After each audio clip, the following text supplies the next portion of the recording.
En juillet dernier, une proposition de loi portée par le groupe UDR et RN a proposé une expérimentation pour faire du minage de Bitcoin un outil officiel de la politique énergétique française.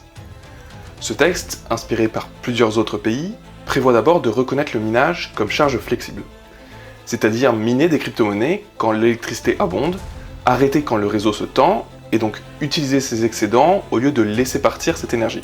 Mais quand on parle de surplus, de quoi parle-t-on exactement? Que représente-t-il? En quoi le minage de Bitcoin serait adapté? Et combien cela pourrait-il rapporter? C'est ce qu'on va voir aujourd'hui. D'abord, qu'est-ce qu'un surplus d'électricité? C'est un phénomène instantané, c'est-à-dire qu'à un moment donné, la production injectée sur le réseau dépasse la consommation. Alors pourquoi ne pas simplement stocker cette électricité? Parce que l'électricité ne se stocke pas telle qu'elle. On doit la transformer en autre chose, avec des pertes, des coûts et des limites physiques. Aujourd'hui en France, le moyen de stockage principal, ce sont les STEP, les stations de pompage-turbinage. Quand l'électricité est abondante, on utilise cette énergie pour remonter de l'eau en altitude. Et quand elle manque, on laisse redescendre l'eau pour produire à nouveau. Mais ce n'est pas illimité. Les STEP françaises représentent quelques gigawatts de puissance et une capacité qui reste modeste à l'échelle du système. Elles ne peuvent absorber qu'une petite partie des excédents potentiels. Et pas toujours au bon endroit, ni au bon moment. D'autres solutions existent comme les batteries, mais elles restent encore marginales. Alors que se passe-t-il quand malgré tout, l'électricité continue d'affluer? Deux notions clés. La première notion, c'est les écrêtements. Quand le réseau est saturé, on commence par couper ce qui est le plus simple à arrêter, l'éolien et le solaire notamment. C'est de l'énergie qui aurait pu être produite, mais qu'on empêche volontairement d'entrer sur le réseau. La deuxième notion, c'est les prix négatifs. Parfois, plutôt que couper davantage, le marché descend sous zéro. Alors pourquoi la France paye-t-elle pour qu'on utilise son électricité? Parce qu'arrêter ou ralentir brutalement une centrale coûte beaucoup plus cher que de payer quelqu'un pour consommer l'électricité en trop. Donc pour résumer, on a des surplus ponctuels, difficiles à stocker, parfois gérés par des écrêtements, parfois par des prix négatifs, parfois les deux. C'est précisément dans ces interstices que certains proposent de brancher du minage de Bitcoin. Mais ces surplus, que représentent-ils? En 2024, la France a produit environ 539 TWh d'électricité, et on compte 359 heures à prix spot négatif, ce qui représente environ 4% du temps, ce qui est plus du double de 2023. Ces épisodes surviennent surtout les après-midi de printemps et d'été, quand la consommation est faible et la production renouvelable élevée, et la nuit. Mais alors pourquoi ces épisodes augmentent-ils? Parce que trois dynamiques se cumulent. D'abord, il y a plus de renouvelables qu'avant, l'éolien et le solaire montent en puissance et leur production est plus difficilement contrôlable puisqu'elle dépend de la météo. Quand ils produisent beaucoup au même moment, surtout au printemps et en été, ils poussent les prix vers le bas. Ensuite, le nucléaire revient en forme. Après les creux de disponibilité des années précédentes, la production nucléaire s'est redressée. Ajoutez des renouvelables en hausse sur un socle nucléaire solide et vous obtenez plus de situations où l'offre potentielle dépasse la demande. Et enfin, la demande est restée relativement basse. La consommation française n'est toujours pas remontée à ses niveaux de 2014-2019. Donc qui dit moins de consommation et plus de capacité, dit plus de moments où le système sera trop plein. Mais qui dit prix négatif ne veut pas dire que tout est bradé systématiquement.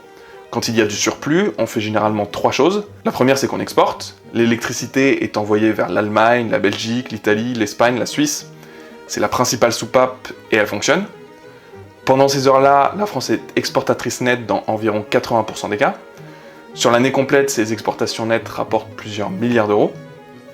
La deuxième chose qu'on fait avec les surplus, c'est laisser jouer le marché. C'est-à-dire que les producteurs vendent effectivement à prix négatif. Et le troisième point, c'est décréter une partie du renouvelable. Quand le réseau est saturé ou que les signaux de prix le justifient, certains parcs éoliens et solaires réduisent volontairement leur production. C'est là que se trouve le surplus physique le plus évident. En 2024, lors des épisodes de prix négatif, la France a écrété environ 1,7 TWh d'éolien et de solaire, soit environ 2,4% de la production annuelle de ces filières. 1,7 TWh, c'est un volume réel, mais sur 539 TWh au total, cela représente moins de 0,4% du mix français. Donc on est sur une petite marge liée au renouvelable, pas sur un océan de gaspillage. La proposition de minage de Bitcoin viserait donc à la fois l'écrêtement du renouvelable et l'énergie écoulée à prix négatif. Mais le minage concrètement, qu'est-ce que c'est? Le minage de Bitcoin repose sur des machines spécialisées qu'on appelle des ASIC. ASIC, ça veut dire Application Specific Integrated Circuits. Ce sont des puces électroniques conçues pour faire une seule tâche, mais de manière ultra optimisée. Dans ce cas précis, il s'agit de réaliser des calculs cryptographiques à une vitesse impossible à atteindre avec un ordinateur classique.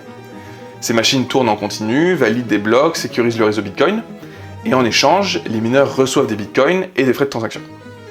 Si vous êtes débutant, que vous voulez apprendre à utiliser la blockchain et investir en crypto-monnaie, vous avez accès à un guide gratuit qui explique en détail, capture d'écran par capture d'écran, comment procéder. Vous avez aussi accès à cryptarion.com qui contient plus de 200 articles de formation sur la finance décentralisée. Les liens sont en description. Et pour faire tourner ces ASIC, on a besoin d'électricité. Plus l'électricité est bon marché, plus on peut faire tourner d'ASIC, plus on fait tourner d'ASIC, plus on participe à la sécurité du réseau. Et plus on sécurise, plus on a une chance d'obtenir des récompenses. Donc en résumé, le minage transforme de l'énergie électrique en valeur monétaire. Alors pourquoi certains le présentent comme une solution idéale pour les surplus? Parce que le minage a notamment 3 qualités intéressantes. D'abord, c'est une charge flexible, c'est-à-dire qu'un parc de minage peut être interrompu et redémarré en quelques secondes. Pas de contraintes pour les usagers finaux, pas de stock à sauver. Si le prix de l'électricité monte, on coupe, si s'effondre, on rallume. Ensuite, c'est localisable. On peut installer des conteneurs de minage près d'un poste haute tension, à proximité d'un barrage, aux abords d'une centrale, dans une zone où l'on écrète parfois de l'éolien ou du solaire. Autrement dit, au plus près des excédents. Et enfin, c'est prévisible contractuellement, on peut imposer des règles. Ne consommer que sous un certain prix, s'effacer immédiatement si demandé, limiter la puissance à certaines heures ou certaines zones. Donc dans un monde idéal, on aurait des fermes de minage installées dans des zones identifiées comme excédentaires, connectées au réseau avec des contrats très clairs, obligées de s'arrêter dès que le prix dépasse un certain seuil, et éventuellement tenues de valoriser la chaleur produite pour chauffer des bâtiments ou des serres. Dans sa version la plus vertueuse, le minage ne viendrait pas concurrencer la consommation. Il viendrait uniquement se glisser dans les interstices. Reste une question, si l'on branche ces mineurs sur ces fenêtres-là, combien cela pourrait-il réellement rapporter? Le seul surplus certain qui a été quantifié aujourd'hui, c'est l'électricité renouvelable écrétée. Celle qu'on empêche volontairement d'entrer sur le réseau. En 2024, cela représentait 1,7 TWh. Aujourd'hui, un mineur professionnel peut convertir entre 6 centimes et 11 centimes par kWh. Si vous branchez des mineurs uniquement sur cette énergie réellement perdue, on obtient un ordre de grandeur de 100 à 190 millions d'euros bruts par an. Mais cela reste optimiste parce que cela part du principe que tous les écrêtements sont captés. Et en plus de cela, il s'agirait d'un chiffre d'affaires brut, pas d'un bénéfice. Il faudrait retirer l'achat des machines, le refroidissement, la maintenance, le personnel, la fiscalité. Les bénéfices seraient beaucoup plus faibles. Ensuite, en plus des écrêtements, il y a l'énergie vendue à prix négatif qui pourrait représenter plusieurs TWh et potentiellement plusieurs centaines de millions, mais là-dessus on n'a aucune quantification claire. Donc en résumé, cette proposition de loi repose sur une intuition a priori pertinente, utiliser une charge ultra flexible comme le minage de Bitcoin pour absorber une partie des excédents d'électricité plutôt que les subir. Le minage peut démarrer vite, s'arrêter vite, se placer au plus près des zones excédentaires, et ne fonctionner que lorsque l'électricité vaut très peu. Dans ce cadre-là, il peut aider à valoriser une fraction des surplus et limiter quelques écrêtements. Mais il faut garder le sens des proportions. En France, ces situations restent assez marginales. Les heures de prix négatif, c'est moins de 4% du temps. Et cette électricité est vendue en partie à l'étranger à un prix positif. Donc les surplus énergétiques valorisés par Bitcoin, ce n'est pas ce qui va régler la tête, mais c'est toujours ça le prix. C'est la fin de cette vidéo. Si elle vous a été utile et que vous voulez suivre les débuts de la chaîne, n'hésitez pas à laisser un j'aime, à commenter, à vous abonner et à activer la cloche pour ne pas manquer les prochaines vidéos.